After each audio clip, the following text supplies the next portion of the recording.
โอเคค่ะโอเคได้ค่ะเอาเลย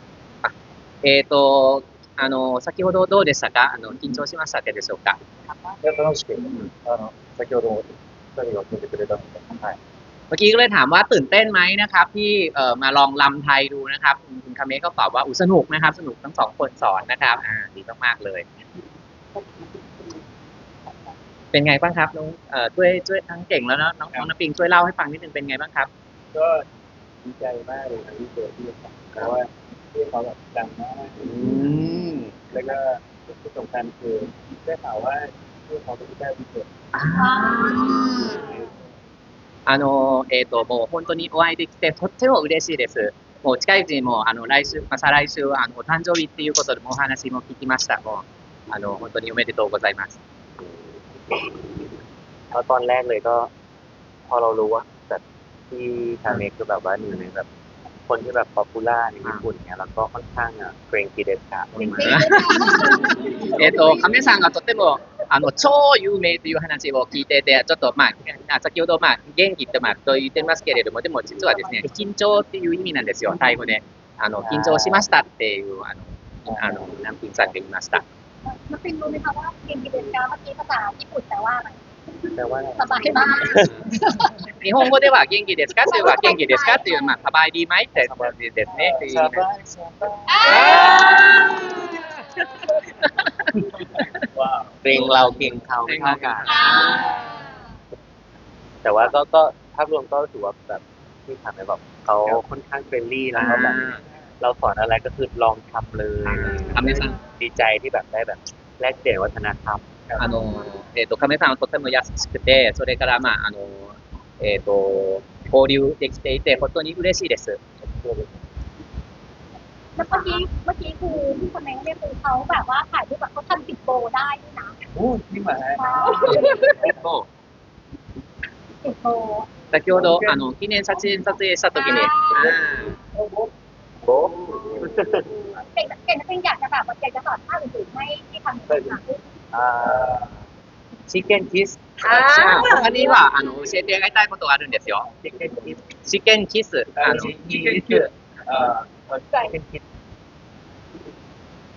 Yeah, very popular. Can you try? Yeah. So cute. Why? ลองสอนภาษาไทยคุณคาเมะหน่อยมั้ยครับว่าเป็นไทยก็จะทำมีตติ้งก็เดี๋ยวพรุ่งนี้ตอนที่คุณคาเมะไปงานแฟนมีตติ้งเขาเองเนี่ยเดี๋ยวจะเอาท่านี้ไปลองบ้างนะครับชิคเก้นคิสนะโอเคมีทุกไก่ชิคเก้นคิสI'm gonna teach you ทุกไก่ทุกคิสจุ๊บはキスっていう意味ですจุ๊บไก่ว่า鶏จุ๊บไก่ When you go to your family just tell your parents that oh I can do the จุ๊บไก่for you guys and you just more the Thai people love it okay ไทยก็教えてもらいましょうมีอยากสอนภาษาไทยอะไรคุณคาเมะบ้างมั้ยครับพี่เก่งเป็นครูภาษาไทยพี่เก่งเชิญเลยครับครับนิดเร็วone word โอ้ยพี่เก่งมันคือจะเป็นที่ไหนได้ซึ่งเราโอ้ยของญี่ปุ่นคำนี้ก็มีเหมือนกันโอ้ยมานี่หน่อยอย่างเงี้ยโอ้ยเหมือนกันมากอันนี้คือไปเรียกไปใช้เวลาแบบเวลาเราปวดเมื่อยเหรอเวลาแบบโอ้ย通常は多いってちょっと痛いという意味なんですけれども今回はちょっと多分違うちょっと聞いてみましょうเวลาเราคุยกับแบบน้ำปิงแล้วแบบพูดไปเรื่อยจะแบบโอ้ย例えばですねケンさんとナンピンさんと話していてナンピンさんがもういろんなことを言ってしまってもやめておけっておーいってもういいからっていうようなニュアンスが入ってますそうถ้าจะให้ดีคุณต้องลากยาวおだからまあ長く伸ばした方がいいですよそうそんな感じですถ้าไม่ฟังอยากจะสอนภาษาไทย亀さんもちょっと日本語をお二人に教えてあげませんか何がいいかな美味しい美味しいタイは美味しいものがいっぱいที่ไทยเนี่ยมีของโออิชิเยอะก็คือหมายถึงโออิชิแปลว่าอร่อยมีของอร่อยเยอะนั่นเองโออิชิแปลว่าอร่อยนะครับ他にはありますか好きだよแปลว่าชอบนะ好きだよ好きだよ好きだよมองต้องมองหน้าครับมองหน้ากันนิดนึงแล้วก็บอก好きだよถูกต้องเลยถูกต้องซุกิだよ好きだよ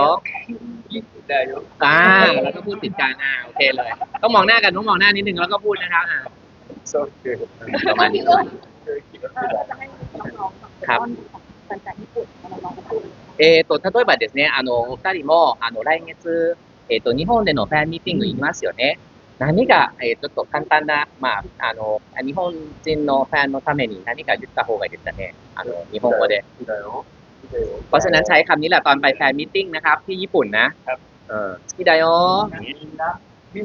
みんなแปลว่าชอบทุกคนนะชอบทุกคนนะอย่างงี้ครับ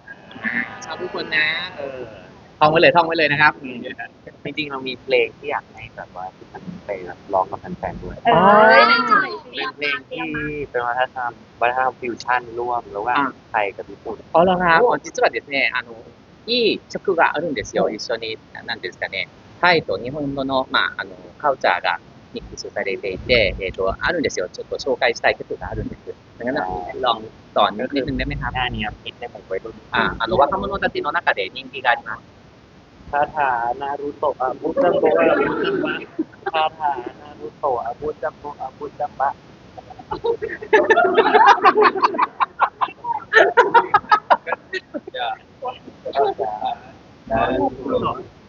หมุน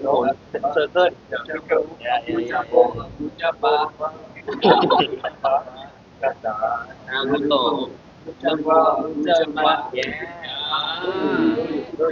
เจนซีแล้วผิดไทยเจนซีนารูโตะは日本のナルトのアニメのナルトでもคาถาっていうのはお経とかお願いとかそういうですねお願いするときにジャンバ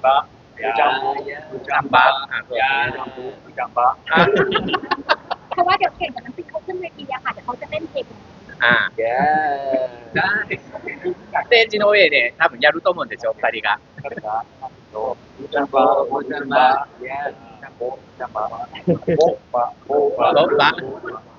ได้นะบูบานะโอเคこれ明日ファンミーティングであれば盛り上がりますかเดี๋ยวจะไปลองครับเดี๋ยวก็ขอลองเลยแฟนมีตติ้งนี้นะเดี๋ยวจะขอจำไว้ก่อนเลยนะครับ and when you think ファンの方がスーってなってしまったらいけなかったら責任取ってくれますถ้าพรุ่งนี้นะคุณคาเมะไปลองท่านี้แล้วปรากฏทุกคนเงียบกริบเอาละรับผิดชอบด้วยนะครับもしいけなかったら明日僕に美味しい料理を作りに来てくださいก็ถ้าเกิดพรุ่งนี้นี่สมมุติคุณคาเมะไปแล้วแฟนเงียบกริบไม่ตอบรับเลยช่วยมาทำอาหารอร่อยๆคุณคาเมะทานด้วยนะครับ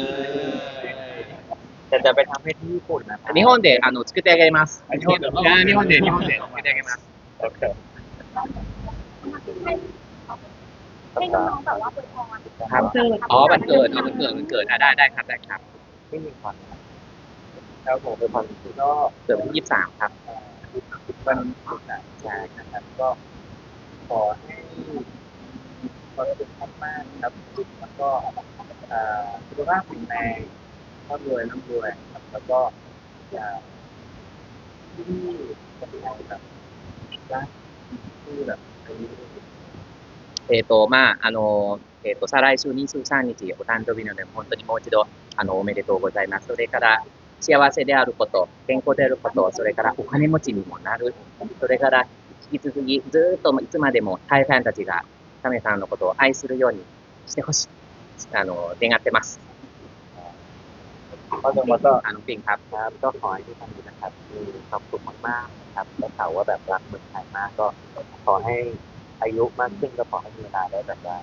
พักผ่อนได้มาเที่ยวเมืองไทยบ่อยๆนะครับแล้วก็ที่สำคัญขอให้แฟนไทยแบบที่รักมากขึ้นแบบทุกวันหวังว่าจะได้เจอกัน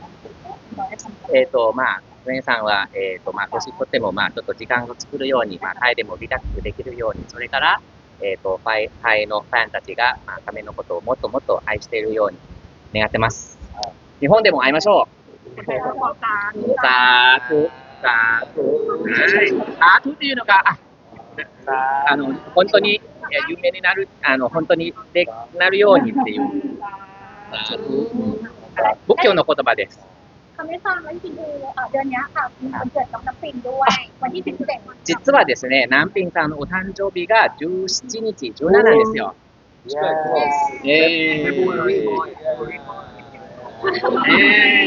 เดือนนี้เลยใช่ไหมครับเดือนนี้เลยครับอ๋อวันอาทิตย์1月の17日でちょっと簡単になんかお祝いのメッセージ